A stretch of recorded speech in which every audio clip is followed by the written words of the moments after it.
Hai Workers, kali ini kita akan membuat konten bagaimana cara menjawab saat interview HRD. Di konten sebelumnya kita sudah membahas apa saja sih kesalahan pelamar saat melamar kerja. Nah, untuk kalian yang belum nonton bisa tonton dulu ya.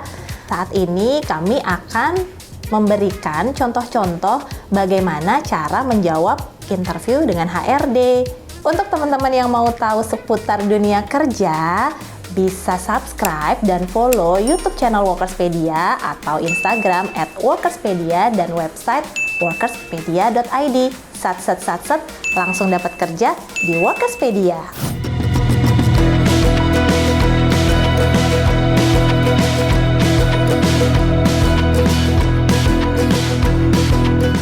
Baik teman-teman, dalam persiapan wawancara kerja, biasanya perusahaan akan meminta teman-teman menjelaskan biodata dan juga pengalaman kerjanya. Nah, untuk teman-teman yang masih bingung cara memperkenalkan dirinya, yuk tonton terus! Halo, selamat pagi. Perkenalkan, aku Septi, recruiter dari PT Swapra International. Sebelumnya, silakan perkenalkan diri kamu ya. Selamat siang Bu Septi, perkenalkan nama saya Nangga Jody, usia saya 26 tahun. Saya lulusan dari Universitas Airlangga jurusan Ekonomi. Pengalaman terakhir saya bekerja sebagai seorang admin dari tahun 2020 sampai tahun 2023 di perusahaan multifinance. Lalu sebelumnya saya juga bekerja di posisi yang sama sebagai seorang admin di perusahaan media pada tahun 2016 sampai tahun 2020. Saat teman-teman diminta untuk memperkenalkan diri, teman-teman bisa memperkenalkan diri secara berurutan, dimulai dari pribadi, yaitu nama, usia, kemudian anak keberapa dari berapa bersaudara, tinggal di mana, alamatnya. Kemudian teman-teman bisa masuk ke background atau latar belakang pendidikan. Teman-teman lulusan dari universitas mana atau dari sekolah mana. Setelah teman-teman menjelaskan latar belakang, teman-teman juga bisa menjelaskan pengalaman kerja teman-teman. Apabila lebih dari satu perusahaan, bisa dijelaskan dari perusahaan yang terakhir, baru mundur ke perusahaan sebelumnya.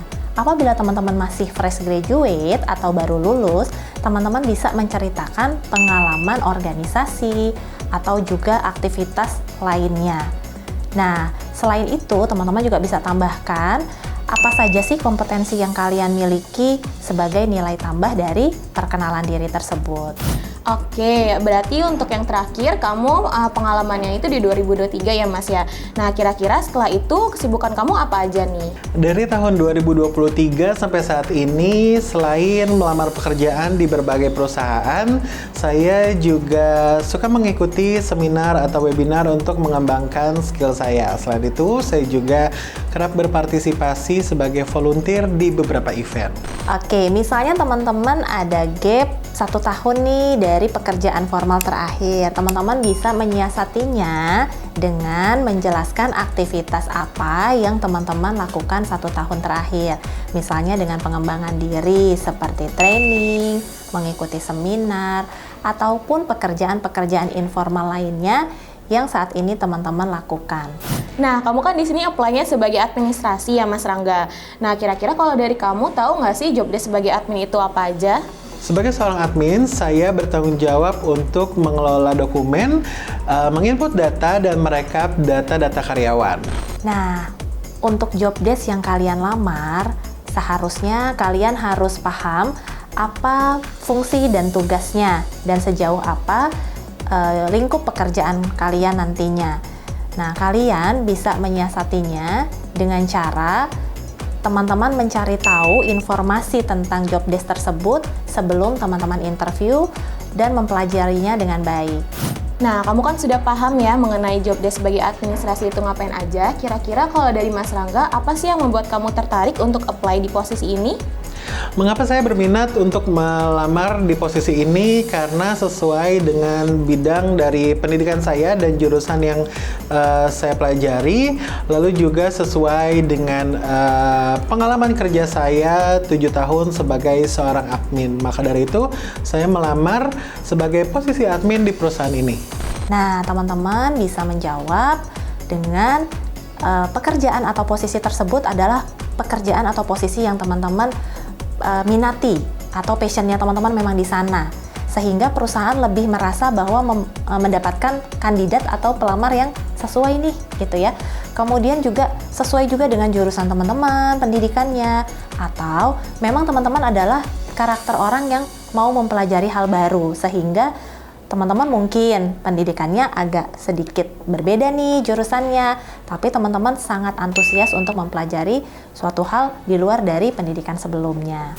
Oke, Mas Rangga, kamu kan sudah ada pengalaman nih sebagai administrasi selama 7 tahun. Kira-kira kalau dari kamu menggambarkan diri kamu sendiri dalam 3 kekurangan dan 3 kelebihan, kamu orangnya seperti apa sih, Mas? Kelebihan yang saya miliki, yang pertama, saya adalah seorang yang teliti. Karena sebagai seorang admin, ketelitian sangat dibutuhkan untuk merekap data dan mengelola data-data karyawan. Selanjutnya, saya juga suka mempelajari hal-hal baru, di mana nanti saya bisa cepat beradaptasi dengan perusahaan ini. Lalu yang ketiga, sebagai seorang admin, saya tentunya sudah memahami penggunaan Excel untuk melakukan rekap data, menggunakan rumus-rumus yang digunakan dalam pengelolaan atau pengolahan dokumen. Lalu untuk kekurangannya, saya itu seorang yang gampang mudi ya, tapi cara mengatasinya biasanya saya mengambil air putih dulu untuk melakukan inhale atau exhale untuk menenangkan dari pekerjaan yang saya lakukan saat ini. Lalu selanjutnya saya juga saat bekerja saya mudah terdistraksi oleh lingkungan sekitar. Nah, cara mengatasinya agar saya tidak terdistraksi adalah seperti salah satunya adalah mendengarkan lagu biar saya bisa fokus dengan pekerjaan yang saya kerjakan saat ini. Lalu kekurangan saya yang terakhir, saya cenderung pelupa ya Bu, tapi saya mengatasinya dengan membuat notes kecil. Jadi di situ saya bisa mencatat apa saja pekerjaan yang sudah saya kerjakan dan saya belum kerjakan. Terima kasih Bu. Nah, teman-teman bisa menjawab dimulai dari kelebihan ya. Kelebihan itu adalah hal-hal positif atau hal-hal yang menjadi dominan di dirinya teman-teman. Seperti saya adalah seseorang yang komunikatif, percaya diri, dan juga disiplin. Misalnya seperti itu. Pastinya itu menjadi nilai plus dari perusahaan. Sedangkan apabila teman-teman menjabarkan atau menjelaskan 3 kekurangan, teman-teman bisa menambahkan dengan hal apa atau solusi apa yang teman-teman lakukan nih untuk memperbaiki dirinya, sehingga kekurangan tersebut juga menjadi sesuatu hal yang positif lagi di diri teman-teman, bukan menjadi sesuatu hal yang minus. Oke, menarik ya Mas ya. Kamu sudah bisa menjelaskan nih mengenai kekurangan dan kelebihan yang kamu miliki. Kira-kira kalau dari kamu, apa sih yang membuat kamu yakin kalau kamu bisa keterima di perusahaan ini? Kenapa saya harus diterima di perusahaan ini? Karena yang pasti pertama saya sudah melalui tahap lolos kualifikasi. Karena jika saya tidak sesuai dengan kualifikasi yang dibutuhkan oleh perusahaan ibu, saya tidak sampai pada tahap interview kali ini. Lalu selanjutnya, itu sesuai juga dengan pengalaman saya sebagai seorang admin selama 7 tahun. Teman-teman bisa menjawab dengan cara memberikan nilai-nilai positif di diri teman-teman sendiri, dimulai dari kompetensi maupun karakter. Sehingga hal itu dapat meyakinkan perusahaan bahwa Anda adalah karyawan yang terbaik yang memang mereka cari. Contohnya, Baik Mas Rangga, kamu kan sudah ada pengalaman nih selama 7 tahun di bidang administrasi. Kira-kira kalau dari kamu sendiri, ekspektasi salary yang kamu harapkan ketika kamu bergabung di perusahaan ini berapa Mas? Untuk gajinya sendiri, saya sih mengharapkan ada di angka 6 juta ya Ibu, karena itu sesuai juga dengan pengalaman saya setelah bekerja sebagai 7 tahun sebagai seorang admin, dan itu juga disesuaikan dengan jarak bekerja saya Ibu. Karena dari rumah ke sini tuh jaraknya agak cukup lumayan, jadi kisaran angka 6 juta itu adalah angka yang kira-kira bisa Ibu pertimbangkan untuk meng-hire saya. apabila teman-teman belum merasa banyak pengalaman kerja, teman-teman mungkin akan terbuka dengan lowongan ataupun kesempatan yang ada. Nah, teman-teman bisa menjawab dengan cara saya akan menerima pekerjaan ini dan menerima juga kompensasinya sesuai dengan standar perusahaan atau standar dari ketentuan yang berlaku. Tetapi misalnya teman-teman merasa bahwa teman-teman ini adalah pekerja yang profesional yang sudah memiliki pengalaman kerja lebih dari 3 tahun. Artinya teman-teman pastinya akan mempertimbangkan dong skill teman-teman yang teman-teman punya.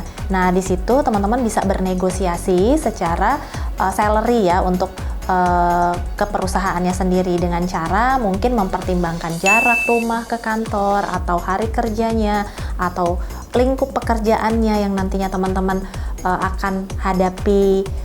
Nah, itu teman-teman bisa gabungkan. Kemudian teman-teman membuat analisa tersendiri berapa sih yang teman-teman inginkan ekspektasinya. Nah, itu disampaikan tetapi yang realistis juga ya, gitu kan ya. Nah, setelah disampaikan nanti kembali lagi nih dari HRD biasanya ada tawaran atau offering gaji.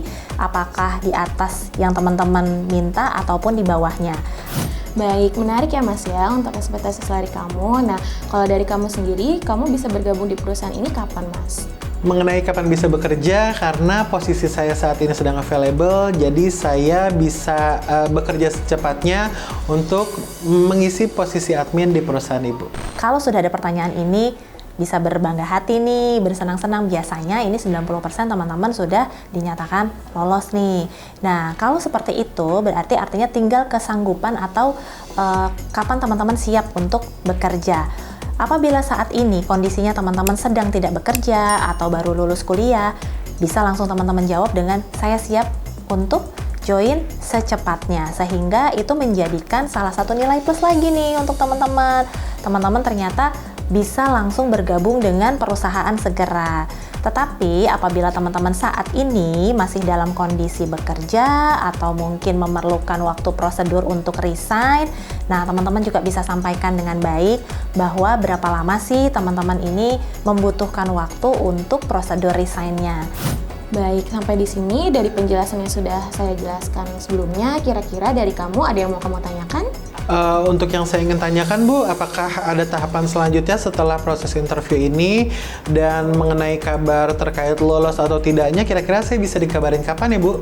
Apabila teman-teman diberikan kesempatan nih untuk bertanya, sebaiknya kesempatan itu digunakan dengan baik ya. Teman-teman bisa menanyakan apa sih yang teman-teman masih ingin ketahui tentang perusahaan, kemudian mungkin juga dengan pekerjaannya. Nah, di sana HRD akan menilai Anda adalah seseorang yang antusias terhadap pekerjaan ini atau tidak. Jadi jangan disia-siakan kesempatannya dan jangan terlihat terlalu pasif dalam sesi interviewnya. Tetapi pertanyaan yang teman-teman ajukan itu pastinya harus yang relate dengan pekerjaan yang nantinya teman-teman akan lakukan di kantor tersebut. Nah, workers, bagaimana? Sudah lebih jelas kan? Oke, kalau sudah lebih jelas, semoga contoh-contoh tadi bisa bermanfaat untuk kalian saat mempersiapkan melamar kerja di kemudian hari. Sat, langsung dapat kerja di Workerspedia. Sampai jumpa!